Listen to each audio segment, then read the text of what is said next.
अल्हम्दुलिल्लाहि वहदहु ला शरीका लहु वस्सलातु वस्सलामु अला मन ला नबिय्य बअदा।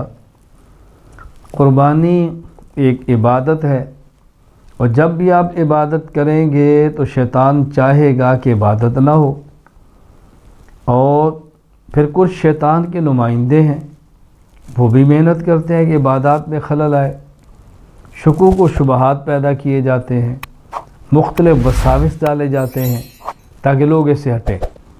तो कुर्बानी के मसले पर एक वसवसा, एक शुबा ये पेश किया जा रहा है, एक इश्काल पेश किया जा रहा है, वसवसा डाला जा रहा है। वो ये कि अगर कुर्बानी का जानवर ज़बह करने की बजाय जानवर की कीमत को सदका कर दें, किसी रिफाही काम में लगा दें तो फ़ायदा ज़्यादा हो।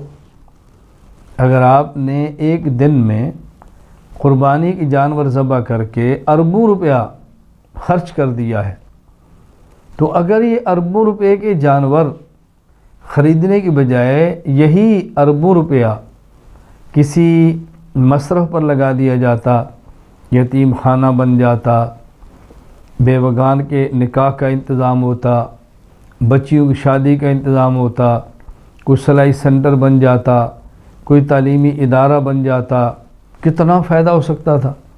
एक दिन में आपने अरबों रुपया उड़ा के रख दिया, तो उसमें भी तो सवाब मिलता है और ज़्यादा सवाब मिलता।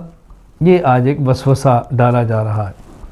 बात अच्छी तरह समझ लें, ये वसवसा डालने वाले, ये शुबहा पैदा करने वाले बुनियादी तौर पर वो लोग हैं जो शरीयत को नहीं समझे, शरीयत के निज़ाम को नहीं समझे। अल्लाह रब्बुल इज़्ज़त ने इस्लाम का मुकम्मल मालियाती निज़ाम बनाया है। अगर उस मुकम्मल मालियाती निज़ाम को समझ लिया जाए और उसको अमल में ले आया जाए, कोई उलझन बाकी नहीं रहती। अब देखिए, शरीयत ने एक निज़ाम ज़कात का बनाया है, एक निज़ाम उशर का बनाया है, एक निज़ाम सदक़ात नाफिला का बनाया है, फिर एक निज़ाम बैतुल माल का बनाया है।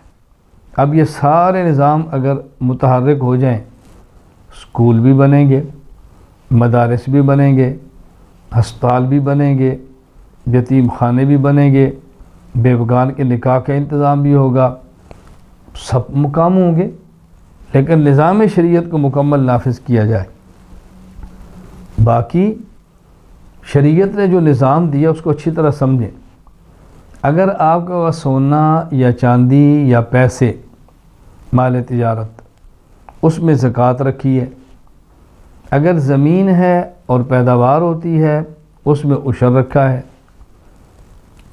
इसी तरह सदक़तुल फ़ितर रखा है। शरीयत ने एक हुक्म जानवरों के बारे में दिया है, क्या कि अल्लाह के रास्ते में अल्लाह के नाम पे जानवर का खून बहे और ज़बह हो। कुर्बानी से मकसूद गोश्त खाना और खिलाना नहीं है, कुर्बानी से मकसूद सिर्फ़ और सिर्फ जानवर का ज़बह करना है।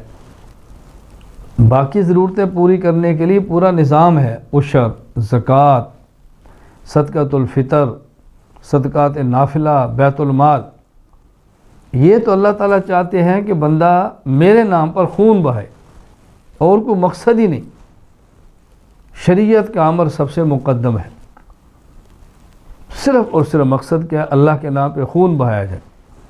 जामे तिरमिज़ी में रवायत मौजूद है, उम्मुल मोमिनीन अम्मी आयशा रज़ियल्लाहु ताला अन्हा फरमाती हैं, रसूल अकरम सल्लल्लाहु अलैहि वसल्लम फरमाया, मा अमिल आदमिय्युम मिन अमलि यौमन नहर अहब्ब इलल्लाह मिन इहराक़ि दम। यौमुन नहर, कुर्बानी के दिन अल्लाह को सबसे महबूब अमल वो खून बहाना है, खून बहाना जानवर का। इसमें तो मकसद नहीं कोई गोश्त खाना या खिलाना, तो एक इजाफ़ी चीज़ है। यही वजह है अगर कोई शख्स कुर्बानी करे और कुर्बानी का सारा गोश्त ख़ुद इस्तेमाल करे, किसी गरीब को एक गोश्त का टुकड़ा भी ना दे, तो कुर्बानी के अजर में कमी नहीं होगी। ये अलग बात है कि जो सदक़ात का अजर था वो इसको न मिले, लेकिन सिर्फ जो कुर्बानी का अजर है मुकम्मल इसको मिल जाएगा। मालूम हुआ कि गोश्त मकसूद ही नहीं है, मखसूस जानवर को ज़बह करना है। गुफ्तगू का ख़ुलासा क्या हुआ? ये जो इश्काल था यतीम खाने, हस्पताल और स्कूल, इसके लिए शरीयत ने एक मुस्तकिल निज़ाम दिया है। हाँ, अल्लाह रब्बुल इज़्ज़त चाहते हैं, शरीयत की मंशा है कि खालिस अल्लाह के लिए जानवर भी ज़बह किए जाएँ, उसके लिए कुर्बानी का निज़ाम बनाया है। आप अस्पताल बना दें, कॉलेज बना दें, मदारस बना दें, यतीम खाने बना दें, सब चीज़ें बना दें और जानवर ज़बह ना करें तो जो शरीयत की मंशा थी खून बहाना, वो कैसे पूरा होगा? तो शरीयत ने हर मामले में मुस्तकिल हिदायत अता फरमाई हैं। अल्लाह ताला हम सबको शरीयत समझ कर अमल करने की तौफीक अता फ़रमाए। व आखिर दावाना अनिल हम्दुलिल्लाहि रब्बिल आलमीन।